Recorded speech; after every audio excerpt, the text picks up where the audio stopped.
Lamp podcast for season 2. Woo! Filmed in front of an increasingly smaller studio audience. This time we have with us the wonderful Fraser Cattini. Oh, yeah. Sexy Italian footballer. Fraser Cattini has often been described as the fellow with the sexy Italian footballer's name. Stop it, you. Gigging for many years in his homestead of Essex or London, depending on when you ask him. He's since Freshest version, yeah. From London, mate. He's since Too moved up embarrassing. and taken the northern scenes by storm, both as a solo act and in his band Hotel Iago. Hello, Fraser. Hi. Are you alright? I'm good. I could get used to an introduction like that, you know. Might get you as my hype man. For every set. Yeah. So, what have you been up to? Just floating, really. I'm a bit of a free soul at the minute. Not to go all hippie on you. But yeah, I've just been working mainly on the single release, which I'm sure we'll come to in a bit. Yes. But yeah, just doing some admin for that.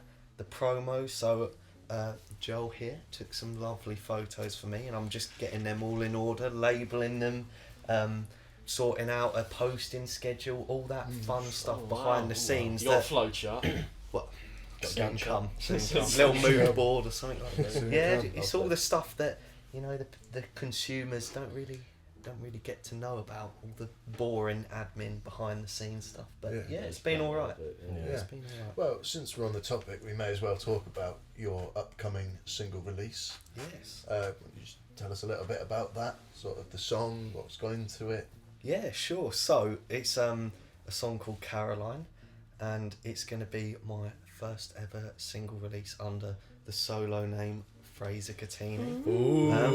Very exciting stuff. A bit intimidating, because you feel like you're sort of giving away a child or up for adoption. Do you know what I mean? Like, just like putting a part of yourself out to the world. Not to be like too cliche or anything. But yeah, I'm really excited. A bit scared as well that it's going to fall on its arse, but hopefully that won't be the case with promo materials like this. But yeah, no, I'm looking forward to it. What was your process in writing it and then sort of getting it to its final state that it's in now? Well, I mean, I think it's probably the longest I've ever spent on a song by like a country mile, really. I mean, like, the guitar part took like probably about a month to write, like with a lot of sort of trial and error and stuff, and then the lyrics were probably another month or so. So the song itself took like a long while to write, and then we've been working on it really. I mean, Angus has kindly been mixing it for me and producing it, and Mr. Darren Benno on mastering as well. But we've been going at that, how long now? For a good few months, I'd say. So overall, I mean, it's probably taken close to half a year's worth of writing and recording, probably to get to the stage where it is now, which is almost ready for release. So yeah, it's been a long time coming really, but I'm really happy with the result, and yeah, hopefully the people will like it too. Yeah.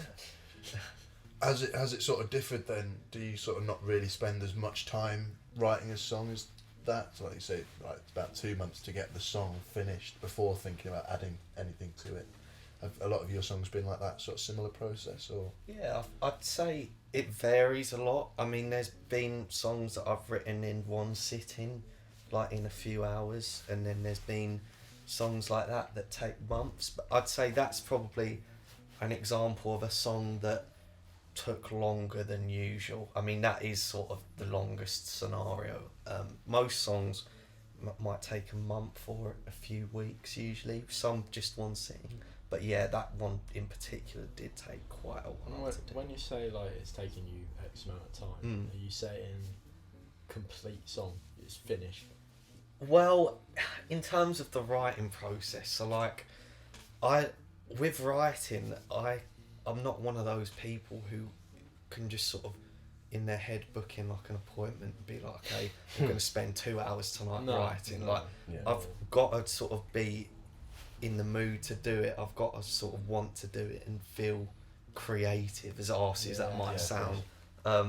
So a lot of the time, you know, me saying it took a month to write might be there was a week where I just didn't feel like sitting down and writing anything.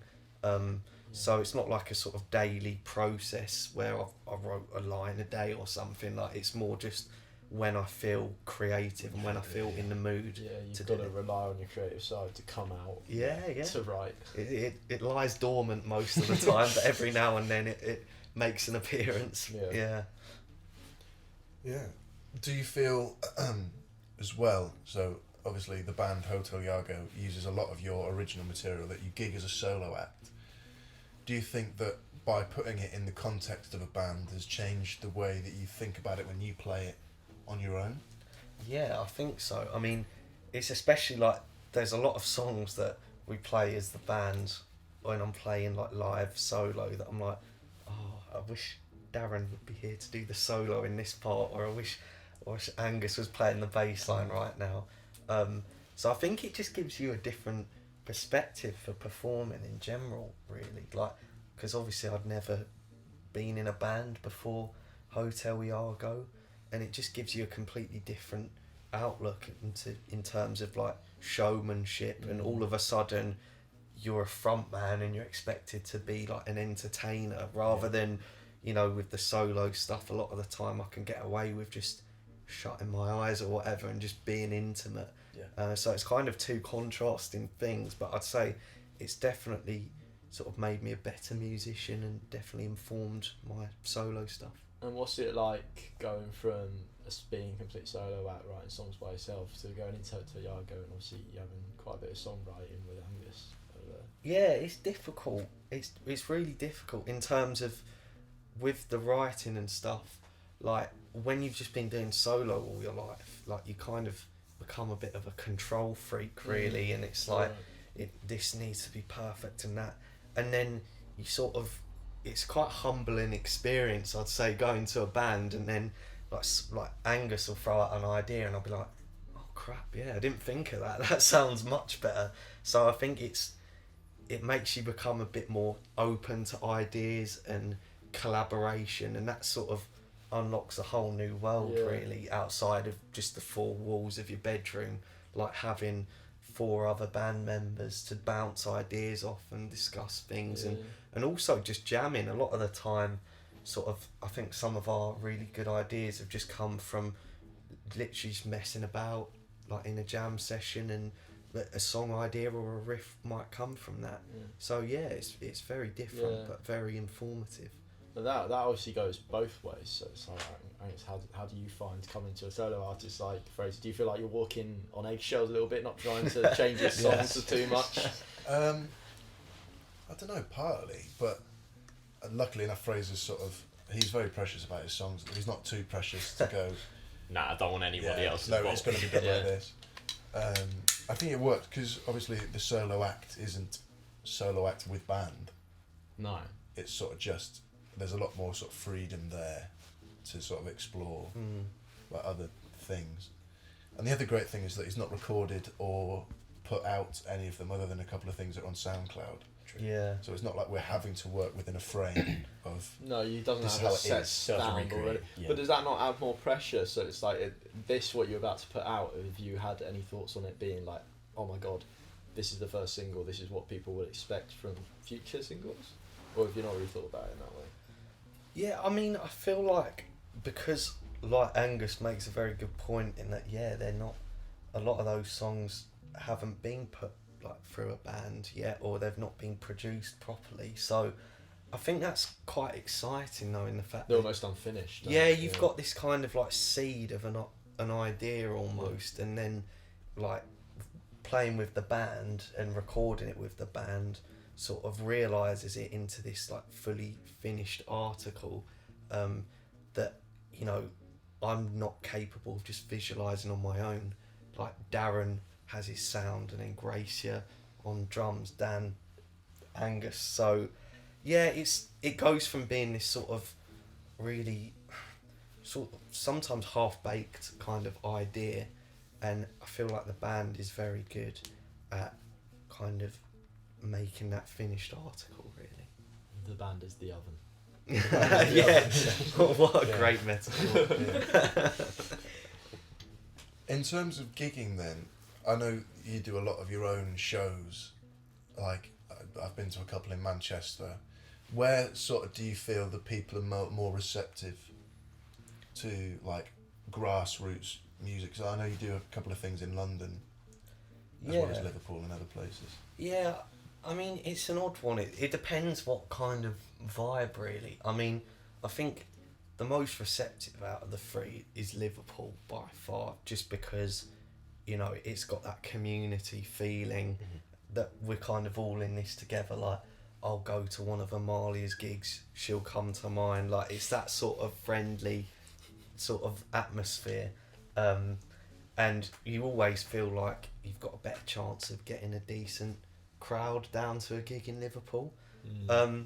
In terms of like the grassroots, I feel like Liverpool is perhaps missing sort of a really good open mic night, sort of underground type thing.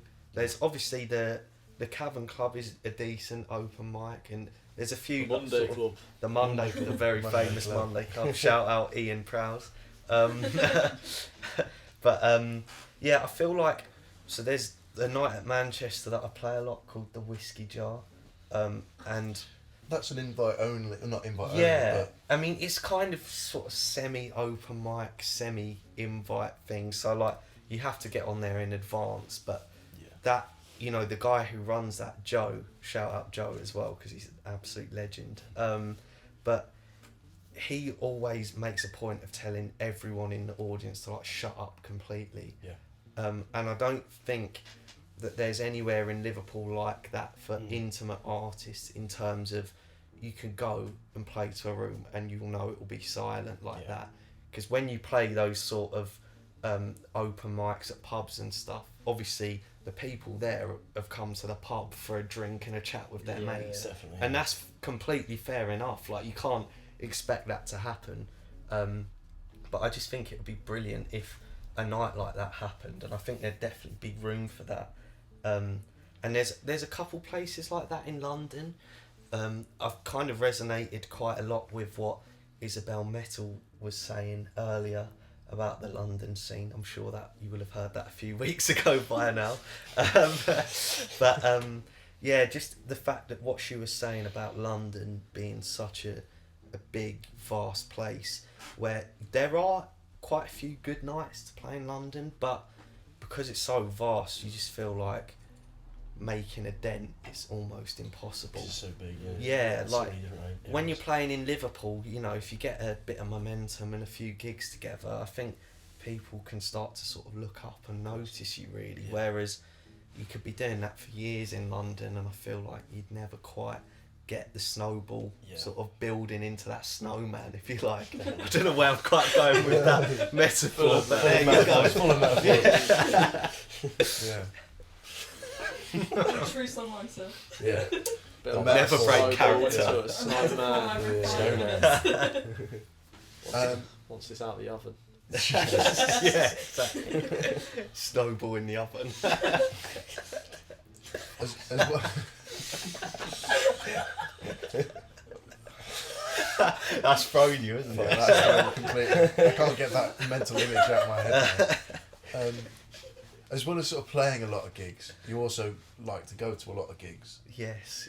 Who have sort of been some of your highlights of maybe the past year, or just in general, that you've seen, both like on a small scale, maybe just like in a pub, like basement or something, or like on a bigger scale, like an arena or anything like that? Yeah, I mean, I'm very lucky in terms of like the amount of gigs that I'm able to get to and stuff. So I mean, I did see some quite ridiculous names last year. Like, yeah, I think highlight of last year was just the Rolling Stones. Like, it was just incredible. I mean, me and my dad went. It was at Anfield, and to be fair, we both just got battered.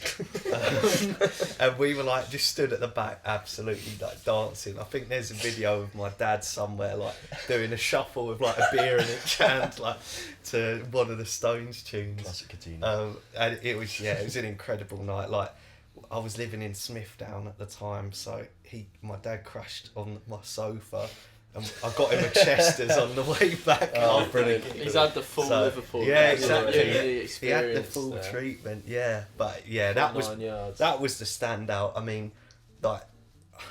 I was at Glastonbury as well to name drop a few names. God's So sake, wow. I saw like Paul McCartney, Herbie Hancock, Jack White, Amazing. probably some of the standouts. Phoebe Bridgers, and then also got to see Bob Dylan as well, which is my The list goes on. he's my musical hero. So that was probably so we've right heard about up all, there. all of your fucking, Yeah. all your fucking headliners. Yeah, sorry, I've Let's spoiled hear about that. some grassroots Yeah, music grassroots now. wise. Yeah, so apologies to my grassroots It's friends. just name dropping. Got a bit carried away. Had to mention a few names.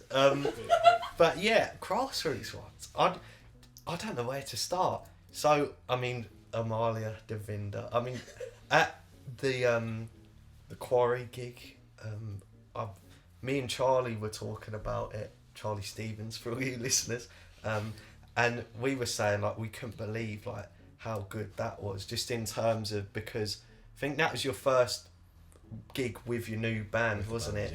Yeah. And I mean, obviously we knew you had the writing in the locker, but it was like the performing and the sort of moves that you were throwing. I was like, I've not seen you throw these shapes at the club. Like I can believe some of the shapes you were pulling. And I mean, I might sound biased because you were all my mates and stuff, but like, I love a bit of Teabag as well. Yeah. I'm not just talking about like Tetley Tea, like the band Teabag Aquarium. Like, the thing that I love about Teabag when I go and see you lot live is that the fact that you don't know what the hell's gonna happen.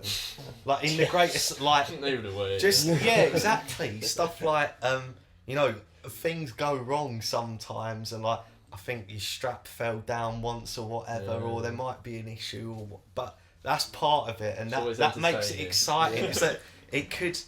Some of the best gigs I've been to are the ones where you think it's just on the verge of falling apart any second, but it stays together, and that just makes it so exciting. I feel like, and I think Teabag are one of the few bands on the Liverpool scene that have that real punk ethos. I mean, you're not punks in the fact that you don't wear Mohicans and squat in places, you know, but you've got that attitude and that ethos that I think few bands do have really, which is what I like. So those would probably be my two shout outs as well. Well, thanks. And of course the wonderful Lemon Skies as well. And the last gig at the Jack was rammed, and that was a great night as well. That was a great gig. Fantastic great gig. show. So those would probably be my three shout outs. Yeah. What are your plans for this year? Have you got any things set in stone that you want to accomplish? Any sort of milestones or anything like that? Yeah, I mean I think for the near future is obviously the single, but after that I think it's probably just keeping up the momentum. So maybe sort of another single on the way, and then sort of just getting used to post-uni life really. I'm planning to pursue the music thing after that, so basically just to lay the groundwork for those few years after uni where I could proper give it a crack. But that's kind of quite a far distant long-term vision, but yeah, I'd probably just say focusing on getting this single out and promoted properly for now. So in terms of promoting it, obviously you've got the gig with us Very exciting. Around the corner. to promote it. Are there any other shows that either are coming up, or you would like say that an artist that's going to go on tour that you're like, I would love, that would be the ultimate thing, would be to support them on tour or to play with them or anything like that? Yeah, I mean, we've got the Iago gig on the 30th, which I think would have Monday. already Monday. happened by now. Yeah, there's no use telling If these anybody lot, I missed remembers, it, Monday. yeah. What a night we had. Oh, The memories. and then we've got one on the 10th of Jan as well. Feb. Yeah, that's already happened. The 20th. The 10th of Feb, sorry, with Iago. And I think that's about it for now. But I mean, in terms of supporting someone, I think it would be great. There's a band called Flight, who are sort of an acoustic group, and they're sort of on the up, but they're sort of a low level at the minute. And I think that would be a good support slot to have. I mean, it could go big, could go for like Dylan or something, but I don't think that would happen anytime soon. But yeah, no, it's exciting times on the gig front. Yeah. Great. Well, we've reached the end of our line of questioning. So, just to sort of, do you want a road question? Yeah, road Yeah, question. go on, Let's go throw on. one out there. Barbecue, ketchup or mayo? For me, that is just a no-brainer. I think there's one correct answer, Yeah, I think so. and that is ketchup. Oh. I You were think going to say mayo. mayo say on barbecue, its own is absolutely disgraceful. I think. I wouldn't, personally, I wouldn't have any of them on their own. I wouldn't know. I think you deserve to be on a list. You're if never you taking dip a stuff in pure spoonful. mayo. Oh, right, chips why? and mayo. Like Chips and if mayo, it's a yeah. burger, there's a smattering of it on. Okay. Are you one of I these can deal with mayo that. haters? Yeah, Yeah. I think I am. Yeah. I mean, I like a bit of tuna I mayo. think so. But mayo on its ones is disgraceful. Yeah. Absolutely I'm getting a disgusting distinct vibe behaviour. from you that you're I yet to can't- grow up, man. Yeah, you scrap the Yeah. Yeah, First shindy, now then. I can't back it. I have been known to scrape mayo off of a burger. That is how strongly I feel about it. You immature. And I've been known to scrape mayo out the bottom of a bottle. So Yeah. Anyway, before this gets violent, Yeah, let's take it outside. let's ask the final question. Fraser, what is your meal deal of choice? Oh god, I'm gonna get Well, eaten. It's that's not what gonna be we're with anything with mayo. mayo. Yeah, we know that The much. ham sandwich that specifically says No no mayonnaise. is Yeah. Right, disgusting. I'm gonna disgustingly contradict myself here and start with a tuna mayo. Amazing. Even the haters come I know. back to the mayo. Always looking around. It's Full just, circle. yeah, it stinks. I'm acutely aware of that, but I think sometimes you've just got to do what's best for you, you know? Well, in Bit of terms self-love. of, yeah, if I want a tuna sandwich, Have a do fucking you know what? tuna sandwich. You're just going to have to put up with the fact that my breath stinks. So there we go. Fair enough. Oh, thanks, man. That's the nicest thing you've said to me all day.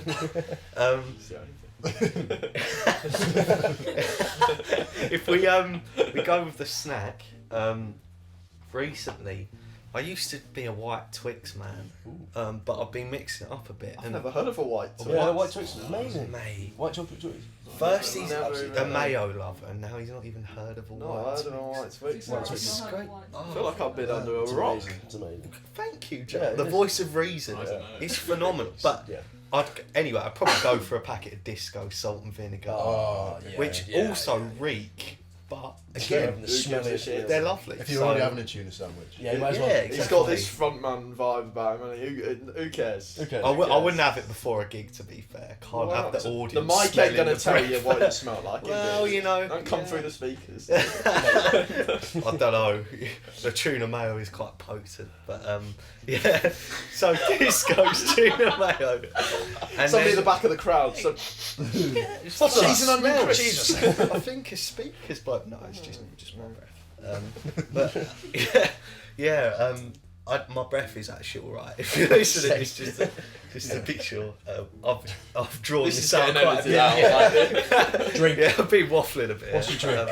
Drink. Yeah, sorry. guys. yeah, come on, get on with it.